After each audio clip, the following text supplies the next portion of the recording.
할렐루야. 오늘도 새날을 주신 하나님을 찬양합니다. 오늘도 주님과 동행하며 은혜와 성령이 충만한 이 하루를 보내시기를 바랍니다. 이 아침 우리에게 주시는 하나님 말씀은 창세기 23장 말씀입니다. 그 가운데 1절로 4절까지의 말씀만 봉독해 드리겠습니다. 하나님의 말씀을 경청하시기 바랍니다. 사라가 127세를 살았으니 이것이 곧 사라가 누린 해수라. 사라가 가나안 땅 헤브론 곧 기럇 아르바에서 죽음에 아브라함이 들어가서 사라를 위하여 슬퍼하며 애통하다가 그 시신 앞에서 일어나 나가서 헷 족속에게 말하여 이르되 나는 당신들 중에 나그네요 거류하는 자이니 당신들 중에서 내게 매장할 소유주를 주어 내가 나의 죽은 자를 내 앞에서 내어다가 장사하게 하시오. 아멘. 오늘도 이 말씀을 통해 우리에게 주시는 하나님의 음성을 듣게 되길 바랍니다. 앞서 창세기 22장에서 아브라함은 모리아산 사건을 통해서 그 믿음을 하나님께 인정받을 수 있었습니다. 그리고 모리아산에서 내려온 이후에 22장 19절에 보면 그는 부엘세바에서 거주했다라고 말씀을 하십니다. 에셀나무를 심고 영원한 여호와의 이름을 불렀던 바로 그곳으로 돌아가서 거주했던 것이죠. 그런데 오늘 우리가 읽은 본문 23장 2절 말씀에 보면 사라가 죽은 땅은 가나안 땅 헤브론 곧 기럇 아르바였다라고 기록하고 있습니다. 언제 이사한 것일까요? 가족들이 모두 헤브론으로 다 이사한 것일까요? 23장 2절을 자세히 읽어보면 한 가지 단서를 찾아볼 수 있는데요. 사라가 가나안 땅 헤브론 곧 기럇 아르바에서 죽음에 아브라함이 들어가서 사라를 위하여 슬퍼하며 애통하다가 라고 말씀하시죠. 아브라함이 다른 곳에 있었어요. 그러다가 사라가 죽었다는 소식을 듣고 헤브론에 들어갔다는 것이죠. 이것으로 보건대 아마도 이삭을 번제물로 바치려 했던 이 사건은 사라에게 아주 큰 충격을 안겨주었을 것이고 이 사건으로 인해 아브라함과 사라가 죽기 전까지 별거 생활을 한 것이 아닐까 추측해 볼 수 있습니다. 합리적인 추측이죠. 사실 지금까지 사라는 남편이 자신을 누이라고 속일 때에도 아무 소리 안 하고 따라주었습니다. 하지만 자기가 살려고 아내를 이렇게 사지로 내모는 이런 남편 존경할 수 있었을까요? 두고두고 남편에 대한 서운한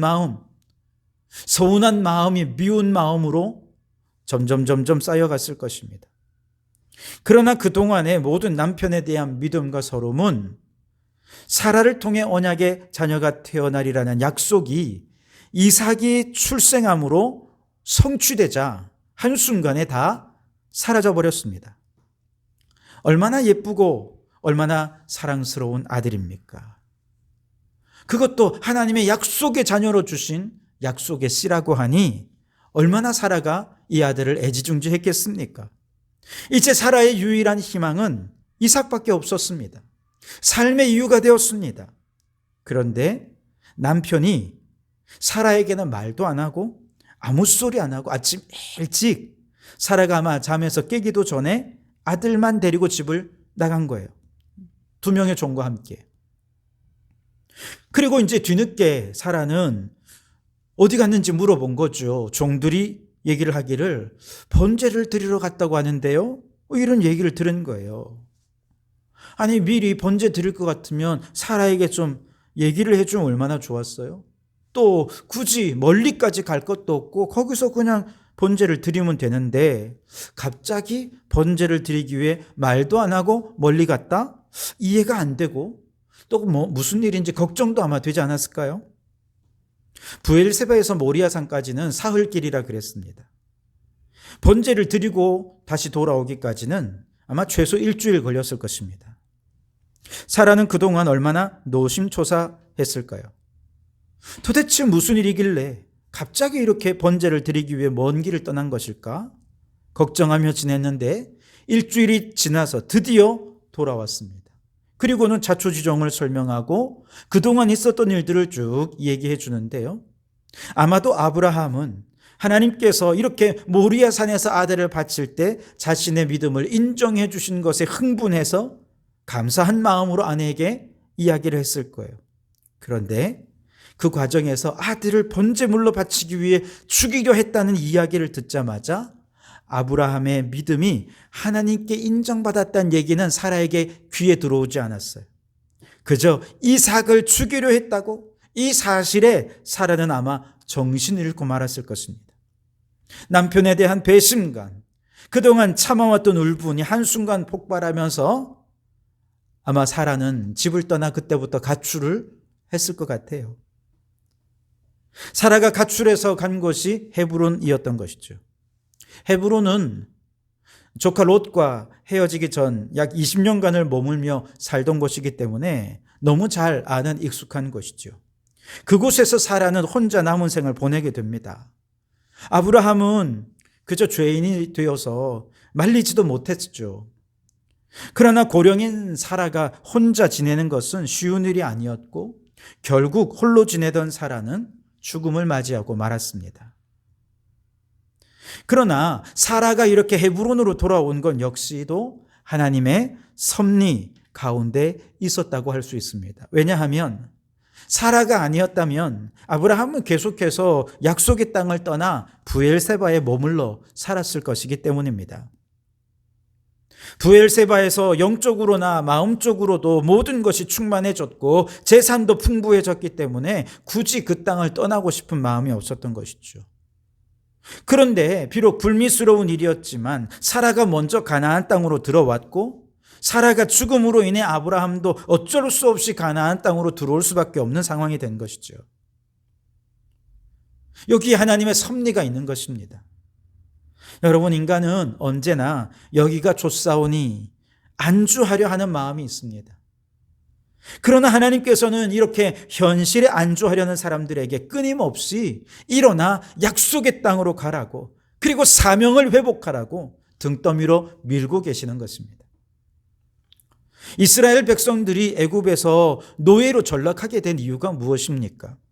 잠시 기근을 피하기 위해 가나안을 떠나 애굽으로 내려간 야곱의 가족들이 애굽에 와보니까 먹을 것도 너무 많고 또 화려한 애굽의 문명이 너무나도 볼 것도 많고 놀 것도 많고 배울 것도 많은 거예요. 즐길 것도 많은 것입니다.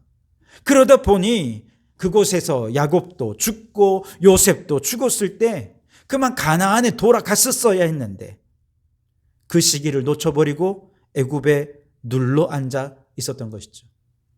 애굽 땅에서 번영만을 생각하다가 어느 날 요셉을 알지 못하는 새 왕, 즉 이방인에 대해 배타적인 왕이 등극하자 결국 유대인을 노예로 전락시켜 버리게 된 것입니다. 아브라함도 브엘세바를 떠나 가나안에 진작에 들어갔었어야 했는데 약속의 땅 가나안에서 하나님께서 맡겨주신 복의 근원으로서의 사명을 감당해야 했는데 사명을 잊어버린 채 브엘세바에 너무 오래 머물자 하나님께서는 아브라함과 사라와의 불화와 또 사라의 죽음을 통해서 아브라함이 가나안으로 돌아오게 한 것이죠. 만약에 브엘세바에 더 오래 머물러 있었다면 아마 어떤 화를 당했을지 알 수 없는 일이었죠.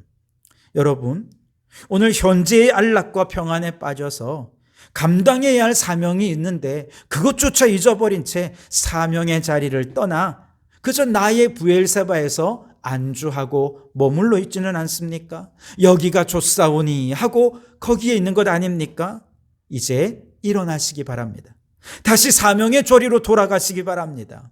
그 사명의 자리는 여전히 거칠고 여전히 상처 많고 힘들고 고통스럽습니다만 그러나 처음 하나님께서 나를 부르신 그 부르심의 사명을 끝까지 잘 감당할 수 있도록 일어나 나의 가나안으로, 나의 헤브론으로 다시 돌아가는 우리 성도들이 되실 수 있기를 바랍니다.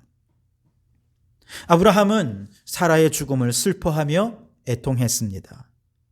그리고 이참에 자기 땅을 매입하기로 합니다. 그리고 아브라함은 땅의 주인인 핵 족속과 거래를 시도했습니다. 그러면서 먼저 아주 자신을 낮추어 겸손히 소개를 하죠. 4절에 보면 나는 당신들 중에 나그네요 거류하는 자이니 당신들 중에서 내게 매장할 소유지를 주어 내가 나의 죽은 자를 내 앞에서 내어다가 장사하게 하시오. 여기서 매장할 소유지를 주어라고 말할 때 이 준다는 말은 사고 판다는 행위를 완곡하게 표현했을 뿐입니다. 세상에 공짜는 없잖아요. 그런데 핵족 속의 땅 주인이 얼마나 거래의 고단수인지 모릅니다. 처음에는 6절에 보면 당신은 우리 가운데 있는 하나님이 세우신 지도자이십니다. 아브라함을 막 띄워주는 것입니다. 한껏 축혀 세웁니다. 그러면서 우리 묘실 중에 좋은 것을 택하여 당신의 죽은 자를 장사하소서 그렇게 얘기합니다. 그리고 11절에는 아예 밭도 공짜로 주고 무덤도 공짜로 줄 테이니 그곳에서 죽은 자를 장사하시오 하고 다 공짜로 줄 것처럼 이야기하죠. 그러다가 13절에서 아브라함이 그래도 밭값은 내가 계산할 테니 받으시오. 그렇게 얘기하자 15절에 드디어 이 해쪽 속 땅의 주인이 본색을 드러내며 이렇게 얘기합니다. 땅값은 은 400세겔 정도 되는데 제가 어떻게 돈 받을 수 있겠습니까? 여러분, 은 400세겔 엄청나게 높은 가격을 불렀다는 거예요. 기가 막힌 장사꾼이죠. 이렇게 막 띄워주고 공짜로 줄 것처럼 하다가 마지 못하는 척해서 부른 땅값이 엄청나게 높은 땅값을 부른 거예요. 그래서 아브라함은 두말하지 않고 은 400세겔의 땅을 사서 사라를 장사해 주었습니다. 아브라함은 왜 공짜로 주겠다는 땅을 굳이 돈으로 매입하려 했을까요? 그것은 지금은 매장지를 매입해서 소유하는 것에 불과하지만 여기에 하나님의 약속이 있잖아요.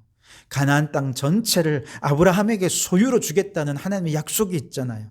그래서 아브라함이 매장지를 매입하려 했을 때 아브라함의 마음속에는 단지 매장지만 소유하려 한 것이 아니라 장차 가나안 땅 전체를 소유해서 이 땅이 하나님의 땅으로 하나님이 땅을 주시겠다고 하는 그 약속을 성취하는 그 첫걸음을 시작했다는 아주 상징적인 의미가 그 땅을 매입한 것에 있는 것이죠. 그리고 오늘 본문을 통해 또 하나 주목할 점은 뭐냐면 4절에서 아브라함이 나는 당신들 중 나그네요 거류하는 자니라고 말하는 것입니다. 즉 하나님의 백성은 아무리 많은 땅을 소유하고 있다 하더라도 그저 이 세상에서는 나그네요 거류하는 자로 살고 있다는 것이죠. 이와 같은 자신의 정체성을 결코 잊어서는 안 됩니다. 우리는 이 땅에서는 나그네요 거류자로 살아가지만 그러나 저 천국에서는 하늘의 시민권자요 하늘의 권속이라는 것을 우리는 끊임없이 잊지 말아야 하는 것이죠. 히브리서 11장 13절 14절에 이 사람들은 다 믿음을 따라 죽었으며 약속을 받지 못하였으되 그것들을 멀리서 보고 환영하며 또 땅에서는 외국인과 나그네임을 증명하였으니 그들이 이같이 말하는 것은 자기들이 본향 찾는 자임을 나타내미라. 아멘.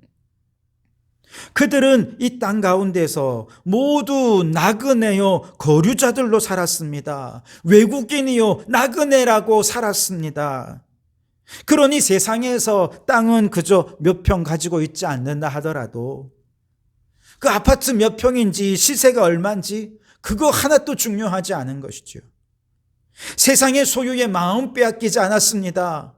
그리고 그들의 마음은 언제나 영원한 천국 본향을 사모하는 마음으로 살아갈 수 있게 된 것이죠. 아무리 넓은 평수에 집을 수십 채 가지고 있다 할지라도 아무리 세상에서 많은 땅을 가지고 많은 돈을 벌었다 해도 결국 우리는 나그네요 거류자일 뿐입니다. 이 나그네의 정체성 이것을 가지고 있다면 우리는 세상의 것에 집착하지 않을 거예요. 내가 가진 것 다 하나님께서 선물로 주신 것이니 하나님의 나라를 위해서 헌신하며 우리의 물질을 바치며 살아갈 수 있게 되는 것이죠. 나그네의 정체성을 가지고 살아가는 사람은 비록 땅에 살지만 늘 하늘의 시민권자임을 자랑스럽게 여기고 하루하루의 삶을 본향을 향하는 여정으로 여기며 천국길을 걸어가게 될 것입니다. 그러니 여러분, 오늘 여러분은 누구이십니까? 우리는 모두가 나그네요 거류자입니다. 이 정체성을 분명히 마음에 새기고 세상의 돈, 명예, 권력, 이 모든 것에 대한 욕심은 내려놓고 하나님이 주신 모든 것으로 하나님의 나라를 위해, 영혼을 구원하기 위해, 피조물을 구원하기 위해, 하나님의 나라를 위해 나의 물질, 나의 시간, 나의 건강, 나의 능력, 모든 것을 바치면서 오늘 본향을 향해 천국 백성답게 헌신하며 살아가는 우리 모든 성도들이 다 되실 수 있기를 주님의 이름으로 축원합니다. 기도하겠습니다. 주님, 게으르고 나태하여 약속의 땅을 버리고 나의 부엘세바에 주저앉아 있었습니다. 이제 일어나 사명을 향해 나아가는 저희가 되게 해 주시옵소서. 주님, 우리는 모두 이 세상에서 나그네요 거류자일 뿐임을 깨닫고 세상의 미련을 버리고 본향을 향하는 천국 백성으로 살게 해 주시옵소서. 예수님 이름으로 기도하옵나이다. 아멘.